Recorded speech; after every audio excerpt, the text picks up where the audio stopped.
it's realized that like, one of the reasons why I write sentences like that is to remind people, that writers can still fucking shock you. And, despite the fact that we've been superseded by, 8 million different sorts of, technological art forms and stuff like that, at the root, it's words behind almost every one of them, unless you're a painter or a dancer. And even those are often mediated through language anyway. It's the words that are powerful, and you have to stick, true to them. And, look, I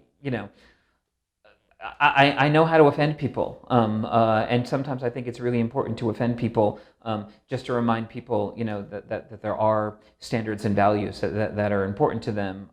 And the reason why people get upset about them is because, in fact, they're being contravened, all the time. And most of our effort, is directed towards shoring up, these shoddy edifices. Publishing, is one of the worst run industries in the world, at this point. Its economics make absolutely no sense. And when all of these kind of rapacious media companies bought them up and pointed that out and basically destroyed them, their response to that was to sort of like try to change writing. Publishers, editors' responses was try to change writing, to conform to this model, than to realize, our art and commerce are two separate things. I mean, you can say the same thing about the art world. You can say the same thing about the movie world and all that. Chances are, if it made a lot of money, it's not very good.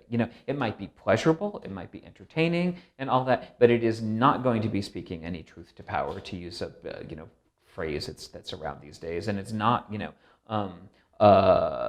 going to be kind of plumbing depths of the soul or of history or of the contemporary world that people are afraid to talk about. It's going to deliver messages that trade on very familiar idioms that people think they can sell.